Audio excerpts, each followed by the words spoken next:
We were talking about your voiceover work. Uh, a lot of the shows that you did voiceovers for were for Hanna-Barbera.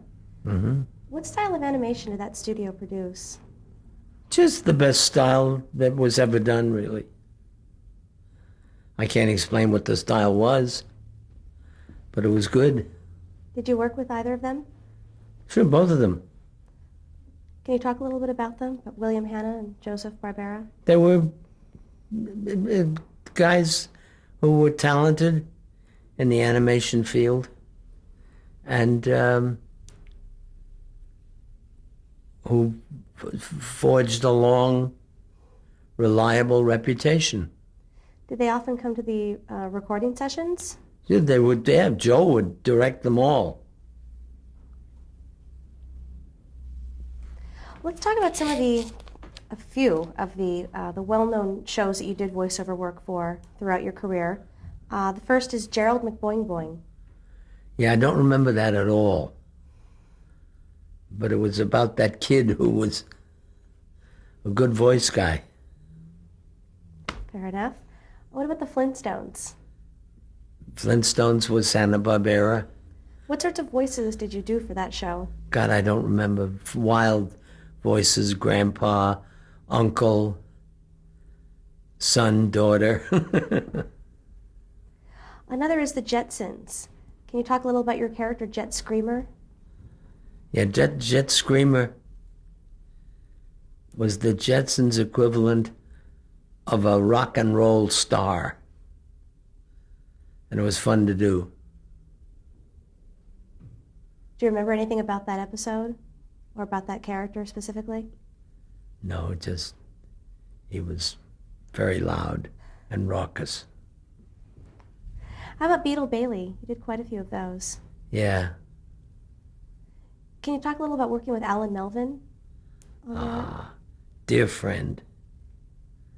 A dear friend whom I knew from New York. We got together on Magilla Gorilla and stuff like that. And forged a good friendship. Well, you mentioned Magilla Gorilla. What was that show about? What characters did you do? Do you remember? I have no idea. How about the famous adventures of Mr. Magoo?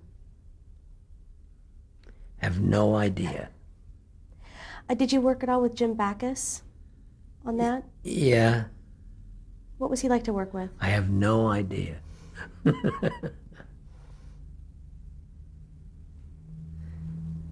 He was lovely. What about Adamant? You voiced the lead character. Can you describe the character? You know, a club character like that. Up and at 'em, Adamant. How about the Winnie the Pooh movies?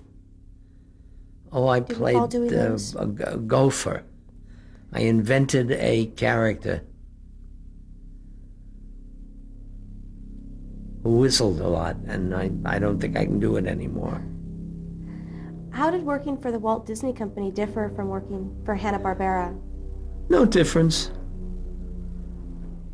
They were after the same thing. Profit. A more recent cartoon was Garfield and Friends. Yeah. Can you describe your character, Wade Duck? Wade Duck. He was a duck who wore a life preserver. He was a funny character. And I did that for 8 years. With the able assistance from my dear friend Mark Evanier, who was writer, producer, all those things thrown together. And has long been a big fan of mine, which is nice. And the last one's Cow and Chicken. Yeah. I have no idea really what that was about. I kind of did an Ernest T. Bass character. That I remember. But beyond that, I have no recollection. Well, now you've also done a lot of voiceover work for commercials, one of which was for McDonald's. You were the Hamburglar. Yeah. Do you remember a little bit about that character? No, not really. Well, you directed quite a few commercials, including for McDonald's, throughout your career. What is it like to direct commercials as compared to sitcoms or features? No difference. Still making movies. Is it harder to try to tell the story in a shorter amount of time? Not really. That's not harder to do. Is it a more visual medium? Because it's such a short medium that you've really got to get it across quickly, do you think? Yeah, but what does that got to do with anything? You still the same ingredients go into directing and putting together that kind of movie. How much preparation time would you typically get for a commercial? Oh, I'd get the script a couple of days in advance. Would you be at all involved in the casting? Yeah. Are there any that stand out particularly for you in your mind that you worked on? I did one with George Burns, who has his own tempo. He goes at a certain pace, and there's no fooling with that. And they sent me the script, and I said, "You're 20 seconds too long. You better make some cuts before we shoot." They said, "We don't make cuts." I said, "You're going to be in trouble. So we'll take care of it when we get on the set." Well, we got on the set, and we were 20 seconds over. And I said, "What do you want to do, fellas? It's time to cut now." "No, we don't cut. We want you, as director, to go to George Burns and ask him to talk twice as fast." I said, "Gee, I really don't want to do that." George and I were kind of friends by then. And I went over to him, I said, "This is not me speaking. It's coming from over there where those guys are." He said, "Yeah, what do they want?" I said, "They want you to talk twice as fast." And he used dirty words and said, "Tell him I don't work that way." I did. They cut. They had a cut. Let's move on to some of the shows that you worked on in the 1970s, one of which that you produced called The Corner Bar. Yeah. How did you get involved in that project as a producer? Alan King asked me to do it. And I was pleased to do it. What was the show about? It was a bar. And there were several people in charge and a lot of customers. And the ramifications of bar attendance came up. Why do you think the show lasted only one season? That's all it was good for. It came back later on as Cheers in another form. But it was basically the same show. Can you talk a little about working with Alan King? Yeah, he's a talented, funny guy who wants things his way, and he gets them his way. It's not always the right way. Do you recall directing in the late 70s Laverne and Shirley? Yeah. What was that experience like? Laverne and Shirley was Laverne and Shirley. I don't know how to tell you different. What's her name? Penny Marshall? Penny Marshall was there, spewing her talents around, as did the other girl, Cindy Williams? Cindy Williams. And there were two wonderful guys on the show. Michael McKean? Michael McKean David Lander? and David Lander. They were wonderful. They were a joy to work with. You also directed episodes of The Love Boat. What do you recall about those experiences? I can't explain anything about The Love Boat except what it was. Was it difficult to shoot on the ship? No, we weren't always on the ship. We had a bunch of sets at a studio. What about working with some of the cast, Gavin MacLeod? Terrific. Lovely guy, good talent. Was Aaron Spelling present at all during this as the producer? Yeah, but he wasn't around.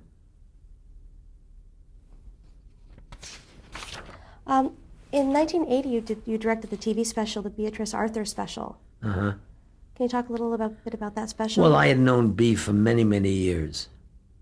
And there's an extremely talented lady who had just come off a show in which she played, the hell did she play? Maud. And she brought a lot of those qualities to the special that we did. And it was a success. Did you work with Jeff Margolis on that? Do you recall? I have no recollection of him. All right. Was Bea at all involved in the production side of that special? Fair amount. She was busy putting together characters she was playing. In 1984, you were in the feature film Splash, directed by Ron Howard. What was that like, working with him after all those It was years? fun. It was fun.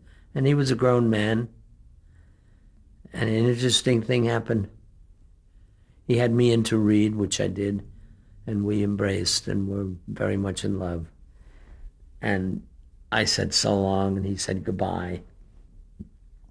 And I went out and I was on my way to my car in the parking lot. And as I put my hand on the car, I heard feet pattering over toward me. And it was Ron. And he said, I just wanted to tell you that you've got the part, which is an awfully sweet thing to do. Usually it doesn't work that way. Either don't get the part or nobody tells you one way or another. What was your impression of him as a director? Terrific. Did you have any inkling all those years ago that he would turn out to be such a prolific director? No, I knew he'd turn out to be something because he was such a wise kid. But I had no idea that he'd be a director. A couple of your more recent credits in the 90s, you were on a few episodes of Baywatch. Yeah. What do you remember from those experiences? Getting wet. Did you shoot on location? Well, off a beach in Santa Monica.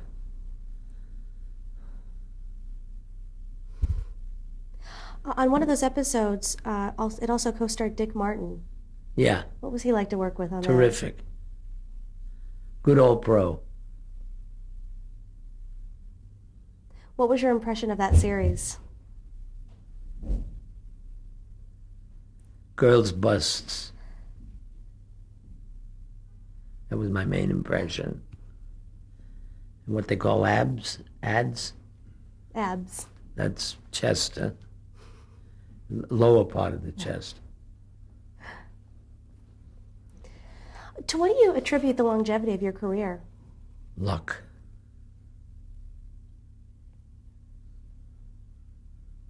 And good friends who were there when I needed them. And they were always contributing to me. You mentioned Larry Gelbart. He's always been a great giver. And a lot of other people like him. Aaron Rubin.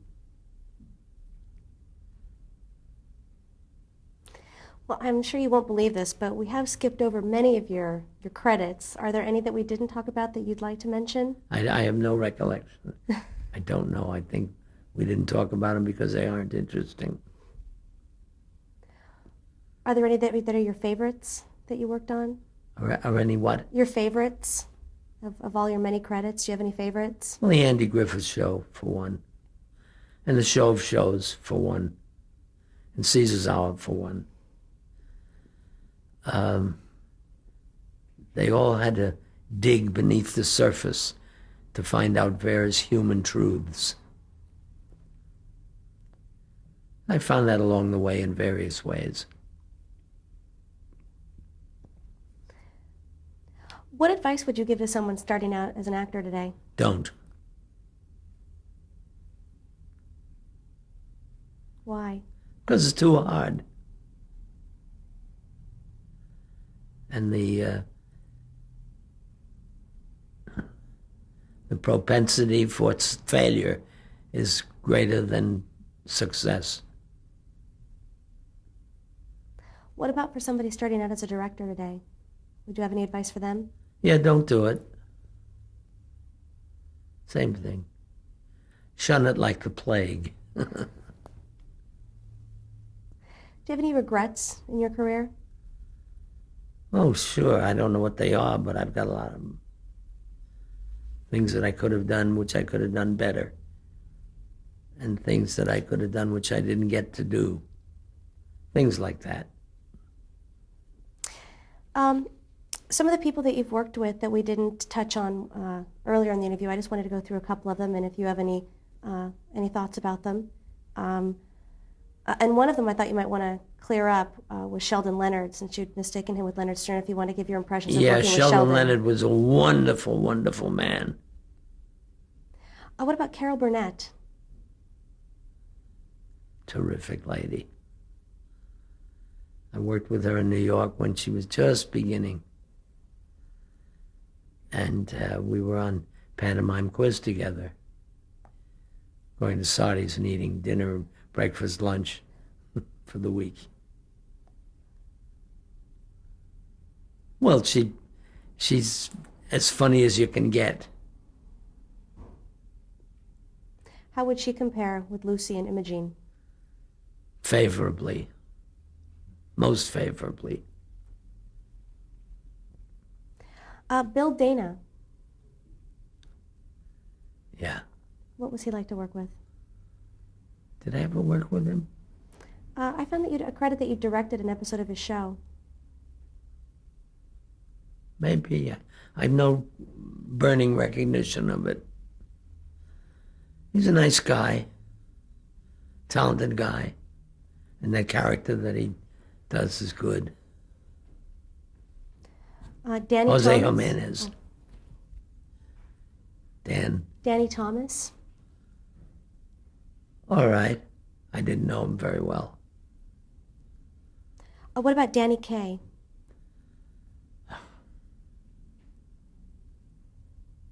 Git Kat Gittle.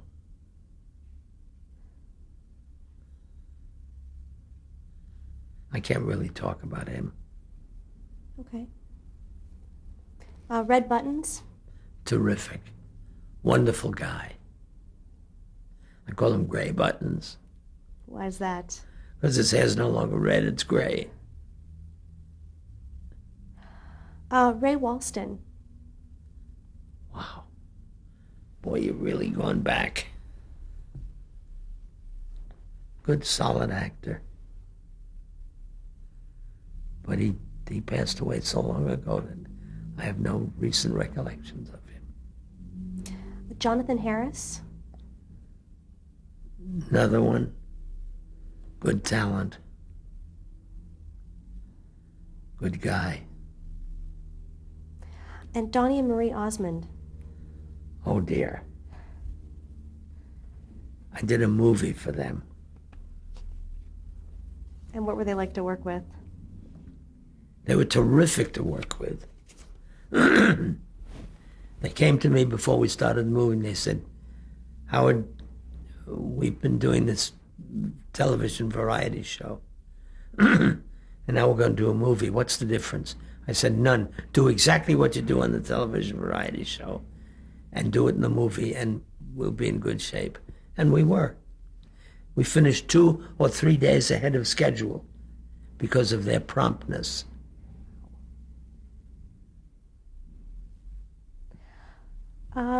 Frances Bavier. I don't know who that is. From the Andy Griffith Show. Oh, she played Aunt B. Aunt B. Tough old Broadway star. Terrific lady. Very talented. No longer with us. Don Knotts. A living doll. In every way. What was it like working with him? terrific, was lovely. He was a joy to work with in every way. And the last name is Andy Griffith. Another wonderful human being who devoted himself impeccably to the care and concern of his show. Now, the last question that we ask everybody in these interviews is, how would you like to be remembered? As Irving Resnick. I know, as a guy who has been able to reveal certain things of humor and reality to the public, and also my great great gratitude for the fans who have always been there. Did you say that was the last question? That was the last question. Thank you so Hatsugiri. much for sitting down with us and I'm so taking this gla- time. I'm so glad it's over. I know you are. These are the Three Stooges and Irving Resnick. It's me. They're three of the most wonderful guys I've known. They're all gone. And they were the most disciplined act you can imagine. With all of the violence, they had it all worked out so nobody would get badly hurt. A little bit, but hurt. Okay? And they're signing my head. Do you remember what this is from? No. Okay. This is a scene from your show of shows with Carl Reiner, Sid Caesar, Imogene Coca, and me. It's just a casual scene from a sketch. I don't know what it entails beyond that. I have no memory of it. This is an improvised moment between Sid Caesar and Howard Morris from the show of shows, or Caesar's Horror, something like that.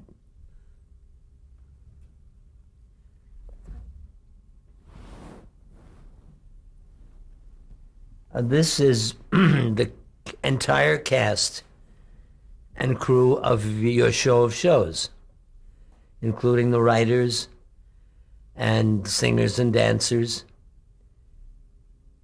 and the Billy Williams Quartet.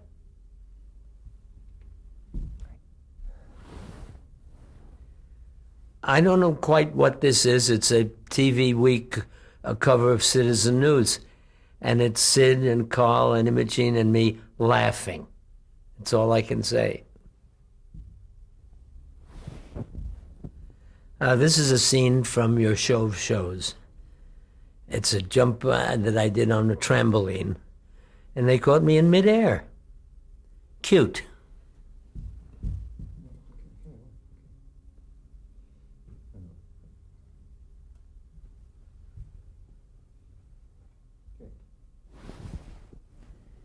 This is from your show of shows, and it is known as the Three Haircuts. I think it is self-evident why. There's Carl and Sid and me. Three haircuts.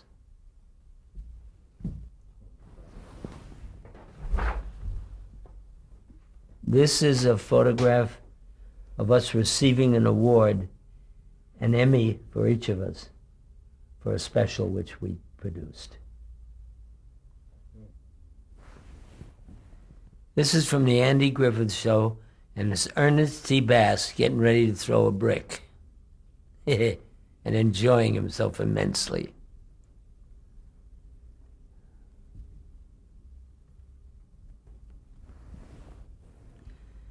This is another photograph from the Andy Griffith Show with Ernest T. Bass and his hat and his stop sign.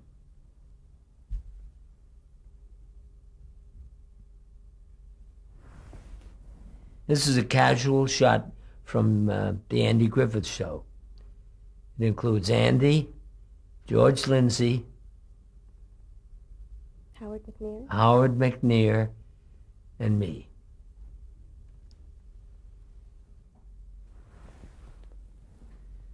This is a shot from the first show called Mountain Wedding. And it's a line that was cut out Try it, you might like it. This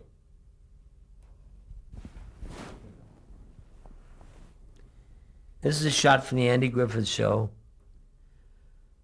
and it shows me as Holdecker criticizing the picture and saying this is not what it's written there, it is an original Sinatra. Karen,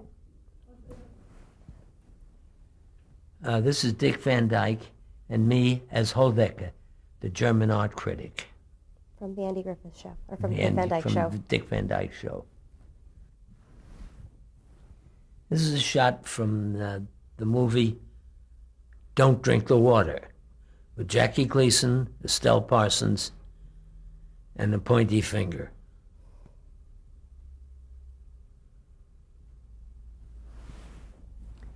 This is a shot from a movie called Boys' Night Out, with Howard Duff, James Garner,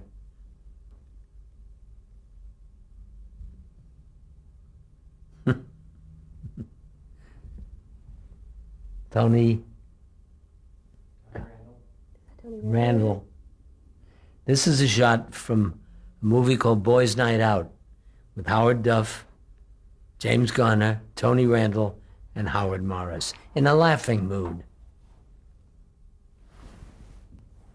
This is a shot from the Lucy Ball Show with me and Lucy doing some kind of improvisation. Looks cute, don't it? This is a shot from a movie, the name of which I do not remember, but it shows Milton Berle being threatening to Howard Morris.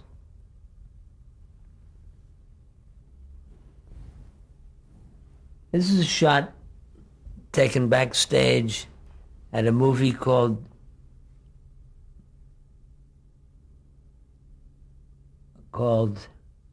Is it a movie or a play?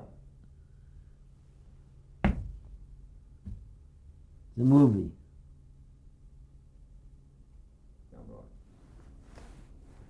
This is a shot from a movie called Call Me Mister. And in the front center, you will recognize Bob Fosse. So hopefully. This is just a love scene between Howard Morris and Carol Burnett. This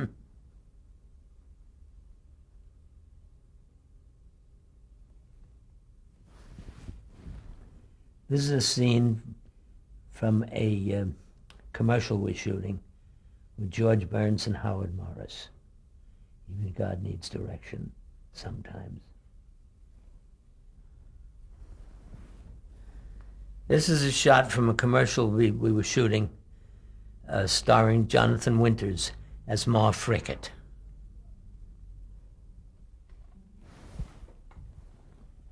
This is a shot from a movie called With Six You'll Get Egg Roll, starring Doris Day, who you see seated on the bed.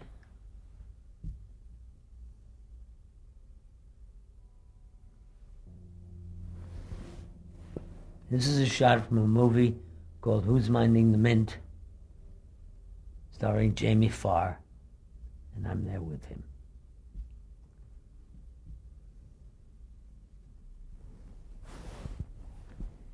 This is a shot from a show that was done called Wrap Up, starring Rock Hudson. There he is in the middle, next to Paul Keyes, who is opposite me.